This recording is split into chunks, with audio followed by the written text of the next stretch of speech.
The tray hit the floor with a crash. A glass shattered, soup splattered, and every conversation in the bistro froze mid-bite. At the center of it all, a trembling hand reached down in panic. Knuckles scarred, fingers stiff with age. "Seriously?" came a loud voice. Again, heads turned. Laughter flickered. Phones lifted. Walter, the elderly dishwasher who also ran food when the kitchen was understaffed, stood frozen. A silver-haired man in a faded uniform, hunched slightly from decades of labor. His hands shook as he knelt to clean up the mess.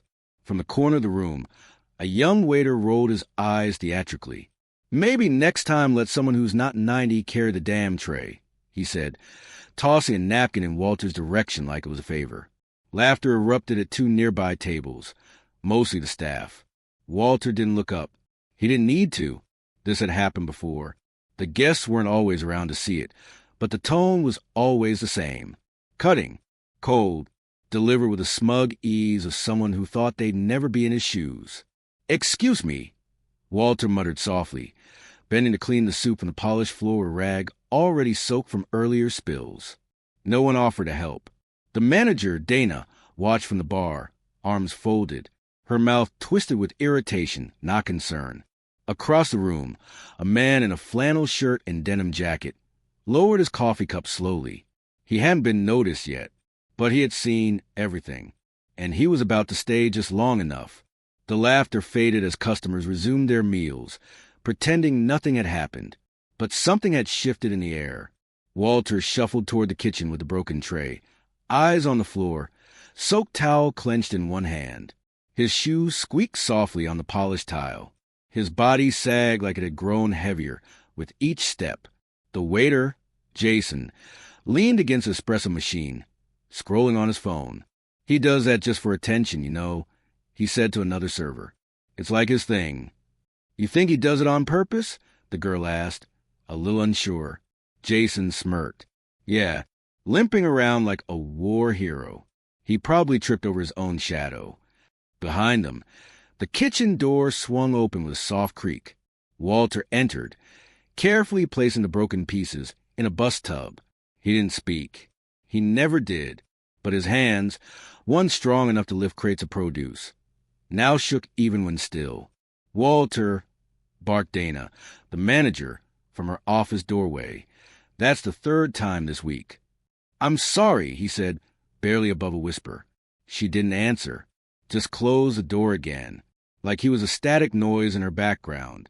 Out front, the man in the denim jacket, unnoticed, reached for the leather folder holding his bill. He glanced at the receipt. Two things stood out: a 20% VIP surcharge, a handwritten note. "See me next time. Ask for Jason winking face." He raised one eyebrow, folded the bill, left a tip, then stood and walked past the bar, toward the restrooms. Nobody noticed, until he didn't come back. 10 minutes passed.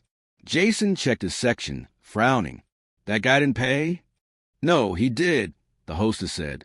"He just went to the back." To the why? No one had an answer, but Walter, standing quietly in the kitchen, felt a presence pass by him like a whisper. The man in the denim jacket wasn't gone. He had just slipped into a different part of the story. The hallway behind the kitchen was narrow and dim. White walls yellowed with time. A bulletin board littered with schedules, passive-aggressive notes, and Employee of the Month photos long forgotten. Walter stood at the industrial sink, scrubbing dried soup off a cracked porcelain plate.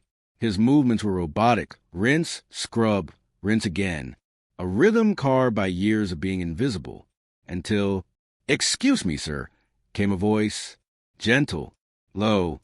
Walter flinched slightly and turned. The man in the denim jacket was standing just behind him, arms at his sides, no phone, no menu. His presence didn't demand space. It just filled it quietly, like warm air entering a cold room. "I saw what happened out there," the man said. Walter looked away. "It's fine. I shouldn't have been carrying it. My fault." The man tilted his head. "No, it wasn't." Silence hung between them. Then Walter offered the smallest of smiles, almost embarrassed. "You a food critic or something?" The man chuckled once. "No, I've washed dishes too. That made Walter look at him again. Really look. There was something familiar in his face. The eyes, maybe. Or the way he didn't look through people like most did.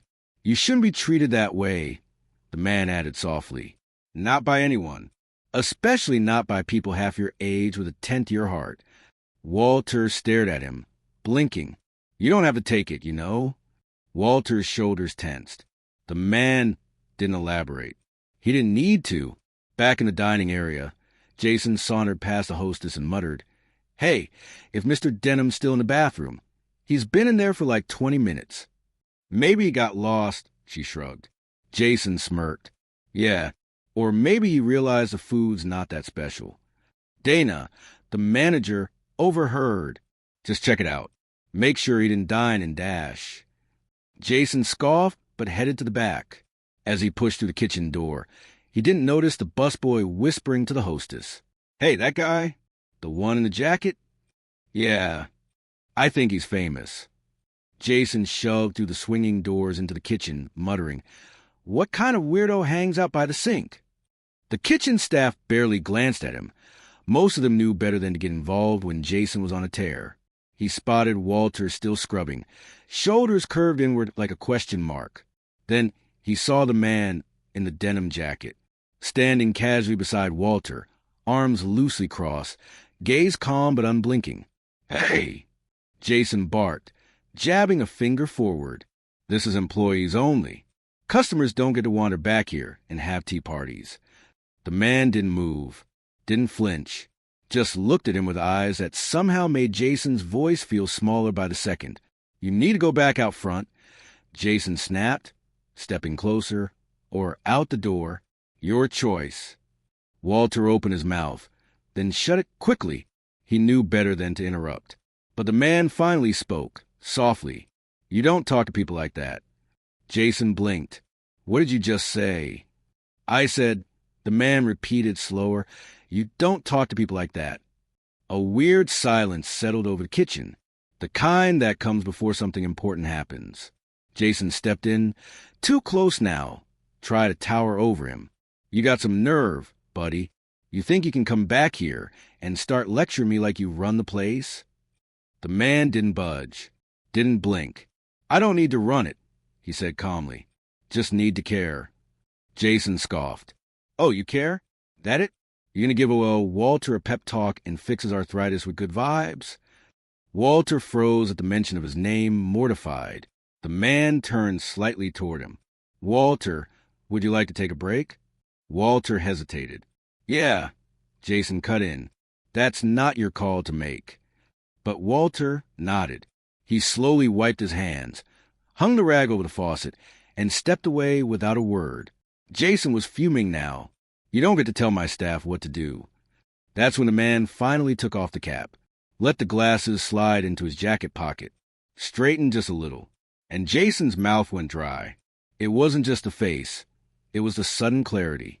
The name. The voice. Keanu Reeves. Not the myth. Not a meme. Standing 3 feet away in worn denim, and a calm that felt heavier than rage. "Holy," Jason stammered, stepping back. Keanu didn't move, didn't gloat, just said quietly, "Why don't we go have a little talk?" Jason stumbled backward, trying to recover his confidence as reality hit him like an unexpected bill. Keanu Reeves, in the kitchen, calling him out. "You want to talk?" Jason said, trying to smirk through his nerves. "Yeah.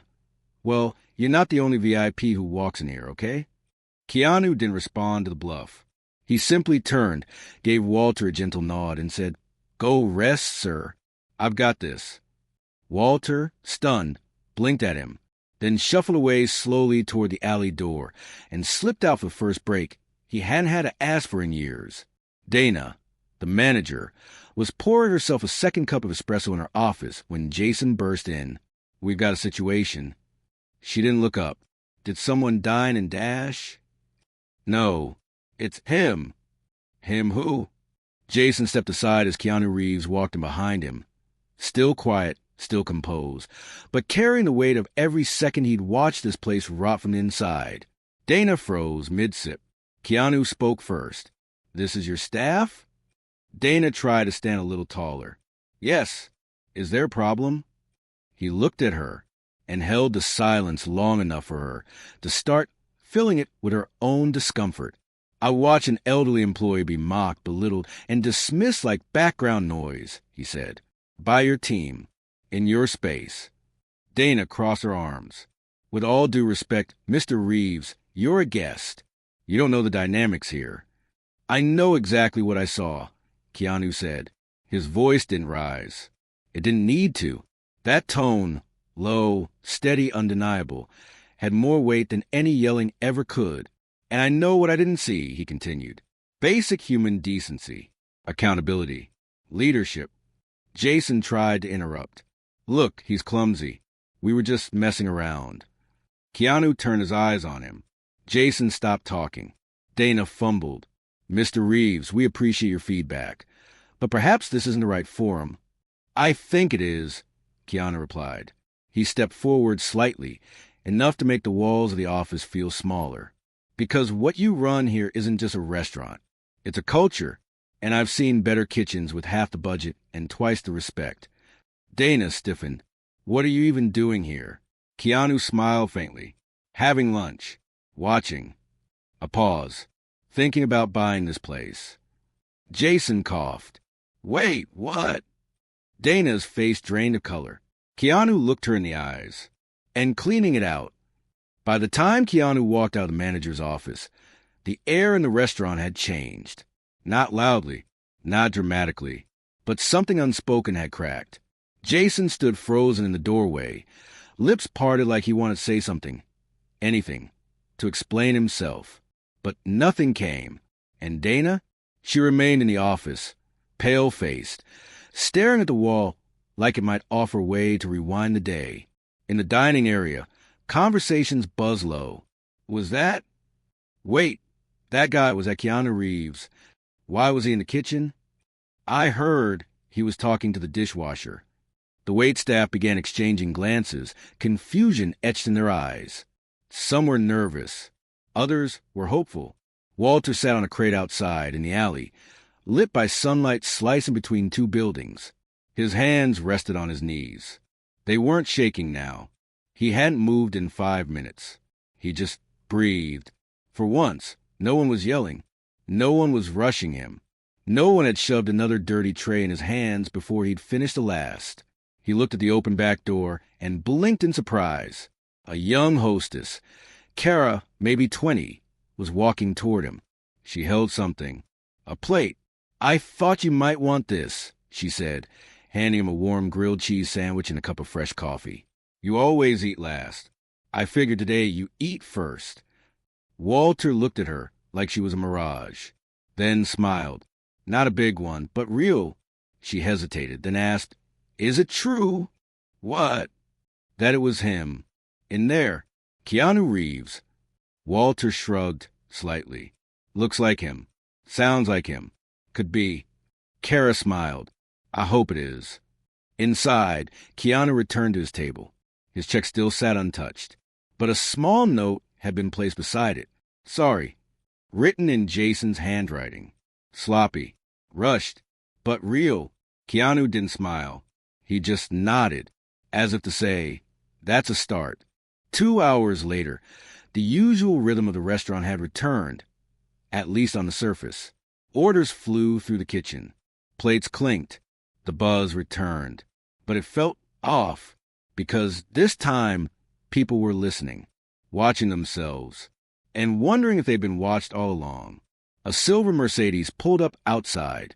The real owner, Leonard Halden, sharp suit, sharper tongue, and the kind of ego you could taste from across the dining room.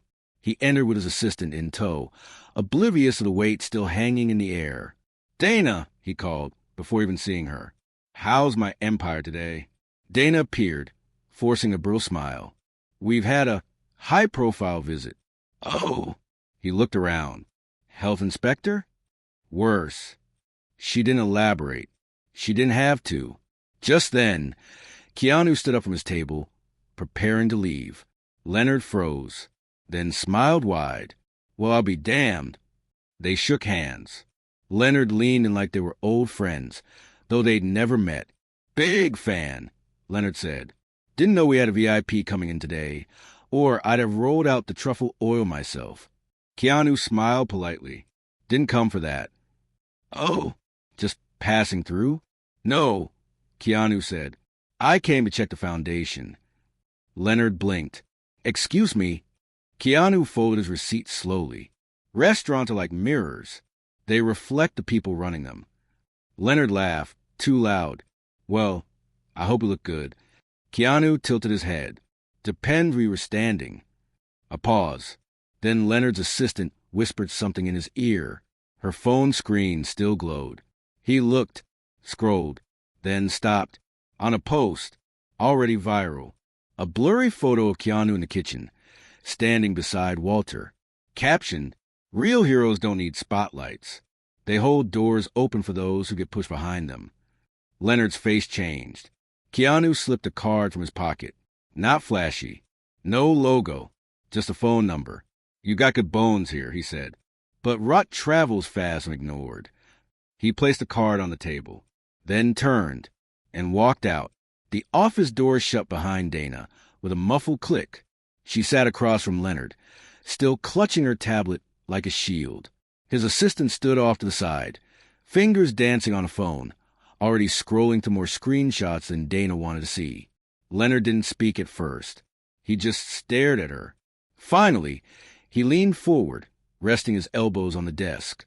"You know," he said slowly, "I once told an investor that this place ran like a watch.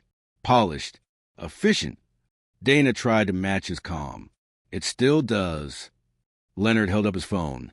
Keanu's photo in the kitchen, face half-shadowed but unmistakable. "This doesn't look efficient." Dana opened her mouth, closed it.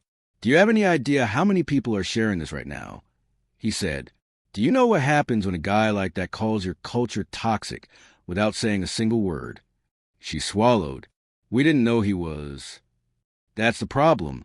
Leonard cut in. "You didn't know, but someone else did." He tapped the screen again. Another image.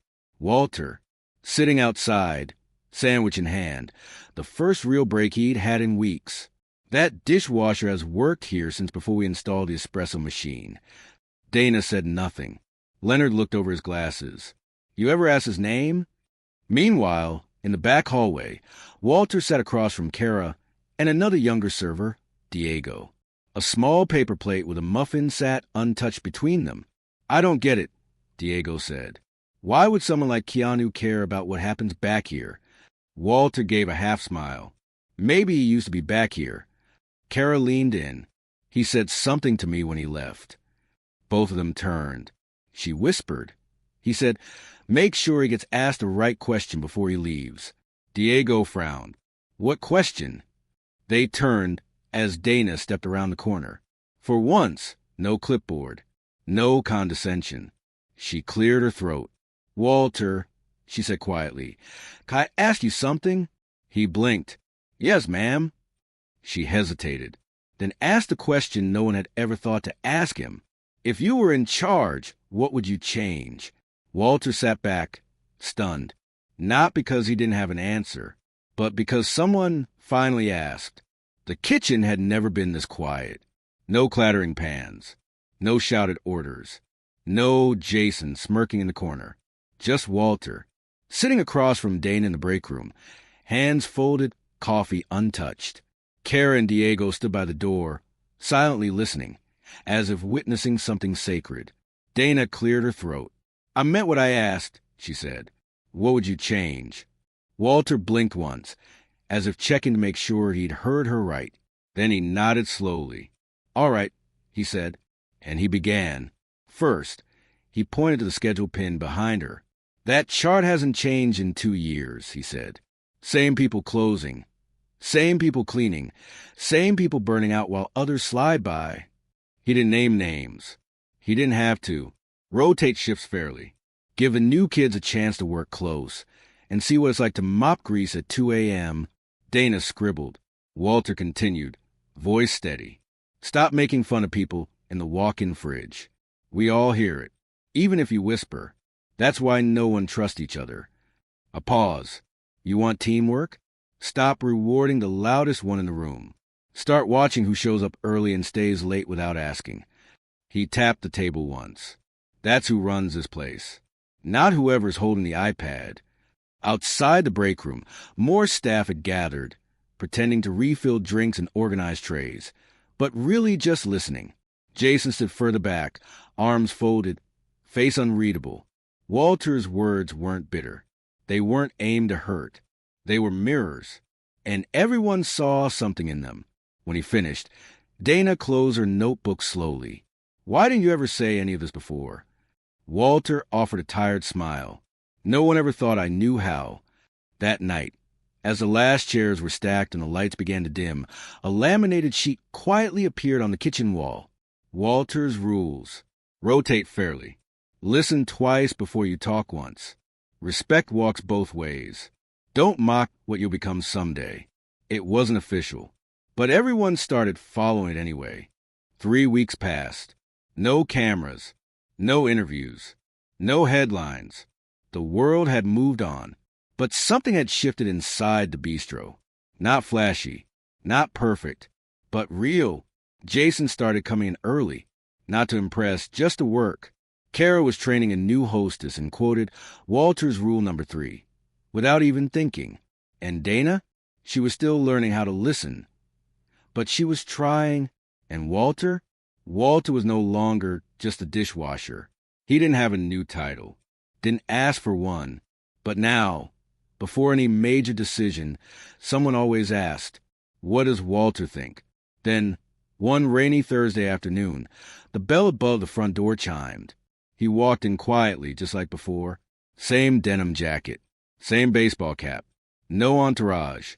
No ego. Just Keanu. He took the same table near the window. Sat with a coffee. Ordered nothing else. Just watched. This time, no one laughed at Walter. No one rolled their eyes. Kara brought him tea, without him asking. Keanu noticed it all, the small things, and smiled. Walter approached from the kitchen. Apron still tied. Didn't think we'd see you again, he said. Keanu looked up.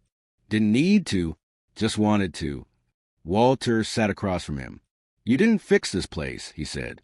I didn't try to, Keanu replied. Walter nodded once. But you shook it. Keanu chuckled. Sometimes all it takes is one loose tile. They sat in silence for a moment. Then Walter leaned in, almost shyly. We printed your coffee order on the new menu, he said. It's called the Quiet Regular. Keanu looked touched and amused. Hope you're not charging extra for mystery. Walter smiled. Only for wisdom. Across the room, Jason cleared plates without a single complaint. Dana helped the busboy reorganize the pantry. Kara refilled a water glass before it emptied. And for once, the restaurant didn't feel like a machine.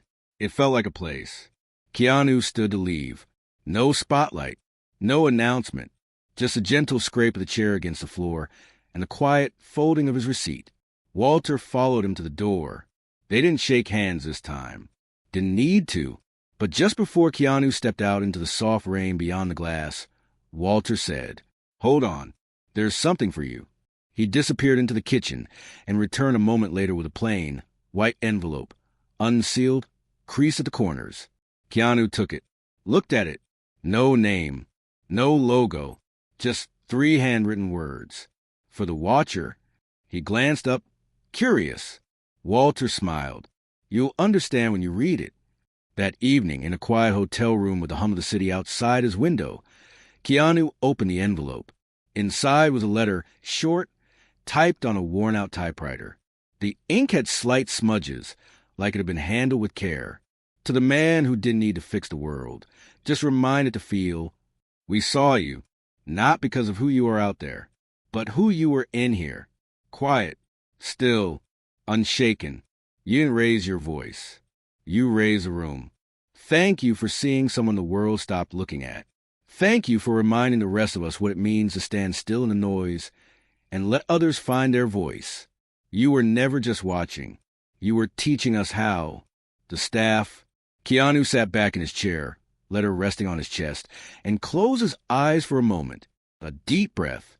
Then, with a half-smile, he placed the letter beside his wallet, next to a worn Polaroid of his younger self washing dishes. Decades ago. Some things don't change, and they shouldn't. 3 weeks later, a small notice appeared on the staff bulletin board. Just a handwritten note. No email blast. No announcement from management. Last day for Walter, Friday. Retiring after 41 years. No one had known, not even Dana. When she asked him about it, he just smiled and said, "I've stayed long enough to see it bloom. That's more than I ever expected." Friday came. No speeches. Walter refused a cake. Said he didn't want frosting on formality. But when his shift ended and he took off his apron for the last time, the entire staff stood waiting in the alley behind the building. Jason, Cara, Diego, even the new hires. Each of them held something in their hands. A thank you note, folded, personal, handwritten. He tried to protest. "I'm not a teacher." "You were," Cara said, "just didn't know it." Before he left, Walter opened his locker one last time. Inside, folded gently on the top shelf, was a new blazer. Not expensive, not flashy, just clean. Fitted, dark navy. Quiet. Pinned to it was a card with only 2 words written inside. "You matter." There was no signature, but he recognized the handwriting. He walked out the back door, blazer folded over his arm, into the fading golden light. Didn't turn around. Didn't wave. Because he didn't need to. What he built didn't require his presence anymore. It would grow on its own now. And as the door swung shut behind him, a different sound replaced the clatter of kitchens and commands. Laughter. Collaboration. A soft voice saying, "Thank you, chef." And somewhere not far, a table near a window sat empty, just waiting.